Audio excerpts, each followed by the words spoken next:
নমস্কার বন্ধুরা, কেমন আছেন সবাই? আশা করি সবাই ভালো আছেন। আমি সুনীল আর আপনাদের সকলকে সুনীল ইউনিক ট্রাভেল চ্যানেলে স্বাগত। আজ থেকে শুরু হচ্ছে আমাদের দীঘা ভ্রমণ। আজ আমরা যাচ্ছি দীঘা। দীঘায় কোন হোটেলে উঠব এবং দীঘায় আপনারা কম খরচে কিভাবে ঘুরবেন সমস্ত রকম ইনফরমেশন শেয়ার করব আমার এই ভিডিওর মাধ্যমে। তাহলে চলুন ভিডিওটি শুরু করা যাক। আর ভিডিওটি যদি আপনাদের ভালো লেগে থাকে চ্যানেলটি সাবস্ক্রাইব করে নেবেন, পাশে থাকা বেল আইকনটিকে প্রেস করে দেবেন আর লাইক কমেন্ট শেয়ার করতে কিন্তু ভুলবেন না। তাহলে শুরু করা যাক আজকের নতুন ভিডিও। গাড়ি নিয়ে আমরা রওনা দিয়েছি হাওড়া স্টেশনের উদ্দেশ্যে। আমাদের ট্রেনের টিকিট কাটা আছে কান্ডারি এক্সপ্রেসে। ট্রেন নাম্বার 22897 হাওড়া থেকে দীঘা রওনা দেবে বিকেল 3:05 আর দীঘা পৌঁছাবে বিকেল 6:25। আমরা এখন চলে এসেছি হাওড়া স্টেশনে। স্টেশনে এসে শুনলাম আমাদের ট্রেন ডিলে হয়েছে। ঘড়িতে বাজে 4:20। অবশেষে আমাদের ট্রেন দিয়ে দিয়েছে 12 নম্বর প্ল্যাটফর্মে। এই একটাই ট্রেন যার দুটি নাম, সকালে তাম্রলিপ্ত এক্সপ্রেস আর দুপুরে কান্ডারি এক্সপ্রেস। চলুন এবার উঠে পড়া যাক ট্রেনে।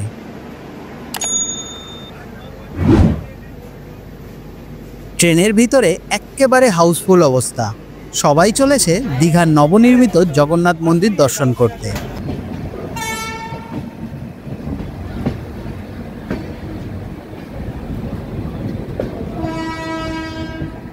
ঘড়িতে বাজে বিকেল 4:40।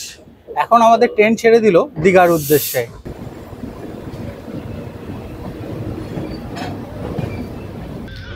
ট্রেনে যাচ্ছি আর মুখ চলবে না সেটা কি হয়?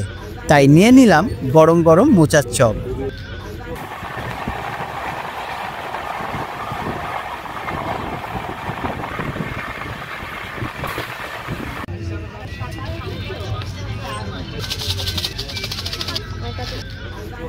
এবার চলে এসছে ঘটি গরম, যা সিদ্ধি আর আমার খুবই প্রিয়।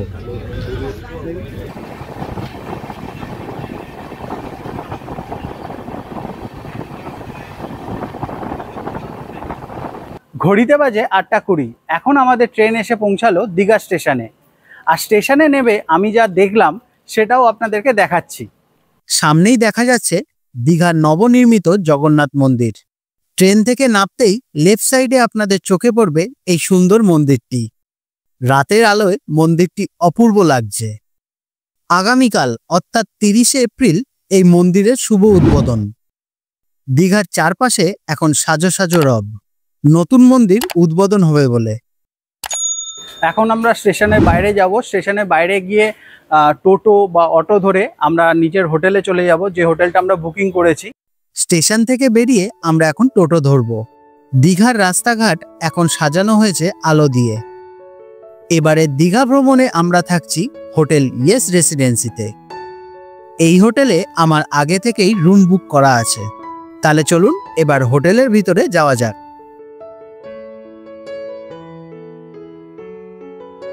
হোটেলে ঢুকতেই লেফট সাইডে আছে রিসেপশন। অপোজিট সাইডে আছে একটি আরামদায়ক ওয়েটিং এরিয়া। আর সামনেই চোখে পড়বে একটি অসাধারণ সুন্দর গণেশ ঠাকুরের মূর্তি, যা পাথর দিয়ে নির্মিত। পাশেই আছে একটা বড় অ্যাকোরিয়াম, যার মধ্যে বিভিন্ন ধরনের রঙিন মাছ ঘুরে বেড়াচ্ছে। এই হোটেলের প্রতিটি স্টাফের ব্যবহার খুবই ভালো এবং ভদ্র। রুম বুকিংয়ের সমস্ত ফর্মালিটি শেষ করে এখন আমরা চললাম আমাদের রুমের দিকে। আমাদের রুম 4th ফ্লোরে।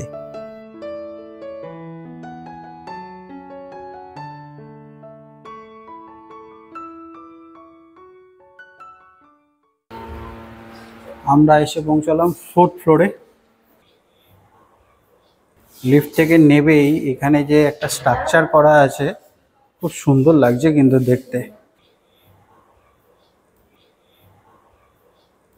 আমাদের রুম নাম্বার হলো 401।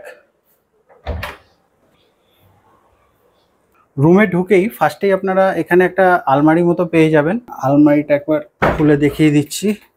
আচ্ছা, এখানে আপনাদের জামা কাপড় সমস্ত কিছু রাখতে পারবেন। এখানে এক্সট্রা পিলো দেওয়া আছে। আর নিচে একটা ছোট ফ্রিজ আছে, ফ্রিজের মধ্যে কি কি আছে, আচ্ছা ফ্রিজের মধ্যে এগুলো সব আছে, এগুলো কিন্তু চার্জেবল, ঠিক আছে। এখান থেকে আপনারা যাই খাবেন না কেন সেটা কিন্তু আপনাকে হোটেল আলাদা করে বিল করে দেবে। আর এই হচ্ছে একটা কিং সাইজ বেড, যেখানে দুজন তো আরামসে শুতেই পারবে, তার সঙ্গে বাচ্চা থাকলেও কিন্তু অসুবিধা নেই। এদিকে আছে একটা সোফা, আর এদিকে একটা ডেস্ক আছে যেখানে আপনারা বসে কাজকর্ম করতে পারবেন, প্লাস মহিলাদের জন্য ভালো মতো মেকআপ করার জায়গা। আর পাশেই আছে টিভি, এখানে ফ্যান তো আছেই, সাথে এখানে আপনি এসিও থাকবে, এসি তো অবভিয়াসলি থাকবেই। আচ্ছা বাথরুমটা একবার আমরা দেখে নিই। আচ্ছা বাথরুমটা কিন্তু নিট অ্যান্ড ক্লিন একদম, কোমোট আছে, আর এখানে বালতি মগ দেওয়া আছে, শাওয়ার আছে। গিজারের ব্যাপারে আমি কথা বললাম, গিজার বললো লাইন দেওয়া আছে, আপনারা চাইলে ইউজ করতে পারবেন। আর এখানে ডেন্টাল কিট আছে, একটা চিরুনি আছে, আচ্ছা একটা সাবান আছে, শ্যাম্পু আছে, শাওয়ার জেল আছে, এগুলো আপনারা ইউজ করতে পারেন আপনাদের ইচ্ছে মতো।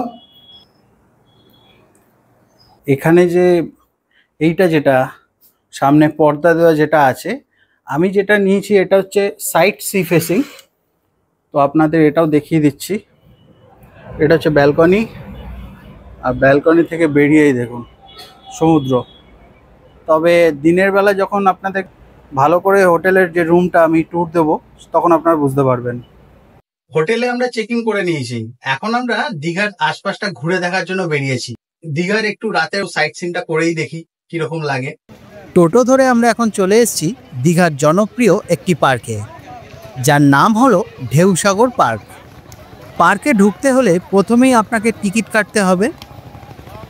প্রবেশপথের পাশেই রয়েছে একটি টিকিট কাউন্টার, এখান থেকেই আপনাদের টিকিট সংগ্রহ করতে হবে। আমিও গিয়ে দাঁড়িয়ে পড়লাম টিকিট কাউন্টারে। পার্কের এন্ট্রি ফি হলো 20 টাকা পার পার্সন। আমরা 3 জন আছি, 3টে টিকিট কেটে নিয়েছি, এবার আমরা পার্কের ভিতর প্রবেশ করব। আমরা যে হোটেলে উঠেছি সেখান থেকে এই পার্কে আসতে টোটো ভাড়া লেগেছে 50 টাকা। এই পার্কটি বিশেষভাবে বাচ্চাদের জন্য তৈরি করা হয়েছে। এই পার্কের ভিতরে ঢুকলে চোখে পড়বে অনেকগুলো খাবারের স্টল, যেখানে আপনি হালকা খাবার থেকে শুরু করে চা কফি সবই পেয়ে যাবেন। নানান রকম রাইড আর আকর্ষণে ভরপুর এই পার্ক। যেমন সামনেই দেখতে পাচ্ছি পরপর দাঁড়িয়ে আছে 2টো টয় ট্রেন, যা দেখে ছোট্টরা খুবই খুশি হবে। পার্কের বিভিন্ন জায়গায় ছড়িয়ে ছিটিয়ে রয়েছে এই রকম রঙিন স্ট্যাচু, যা বাচ্চাদের মনে আনন্দ এনে দেবে। আর পাশেই চোখে পড়ল রঙিন আলো দিয়ে লেখা আই লাভ ঢেউসাগর। সন্ধেবেলায় সব লাইট জ্বলে ওঠার পর পার্কটা আরো দেখতে সুন্দর লাগে। খুব সুন্দরভাবে রঙিন লাইট দিয়ে পার্কের প্রতিটি কোণ সাজানো হয়েছে।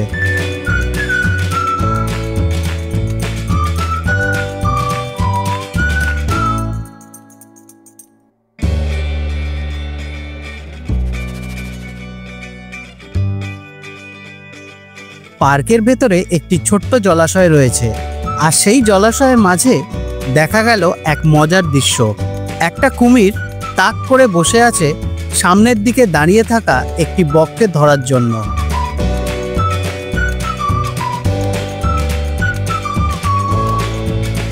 এই পার্কে আপনি পরিবারের ছোট্ট সদস্যদের নিয়ে দারুণ কিছু সময় কাটাতে পারবেন। আনন্দ, খেলা আর ছবি তোলার এক আদর্শ জায়গা হলো এই ঢেউসাগর পার্ক। পাশেই চোখে পড়ল এক বিশাল বড় ময়ূরপঙ্খী জাহাজ, যা এই পার্কের অন্যতম আকর্ষণ। এখানে রাখা আছে একটি রঙিন রথ, যার মধ্যে বাচ্চারা উঠে আনন্দের সাথে ছবি তুলতে পারে।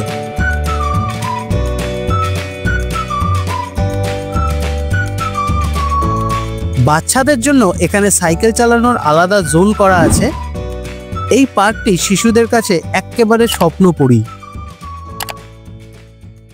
সকালবেলা সকালবেলা সেই বাড়ি থেকে বেরিয়েছি, ট্রেনও লেট ছিল, হোটেলে চেক ইন করেই বেরিয়ে গেছিলাম দীঘার একটু 4-5টা ঘুরে দেখার জন্য। দীঘা সিরিজের পরপর ভিডিও আসতে চলেছে। জগন্নাথ মন্দিরের ওপেনিং ভিডিও তো আপনারা অলরেডি আগে দেখেই নিয়েছেন, আমি আমার চ্যানেলে অলরেডি আপলোড করেও দিয়েছি। ভিডিওটি তাহলে আজ এখানেই শেষ করছি, দেখা হবে আরেকটি নতুন ভিডিওতে। আর ভিডিওটি যদি আপনাদের ভালো লেগে থাকে চ্যানেলটি সাবস্ক্রাইব করে নেবেন, পাশে রাখা বেল আইকনটিকে প্রেস করে দেবেন, আর লাইক কমেন্ট শেয়ার করতে কিন্তু ভুলবেন না। সবাই ভালো থাকবেন, সুস্থ থাকবেন, সবাইকে ভালো রাখবেন। নমস্কার।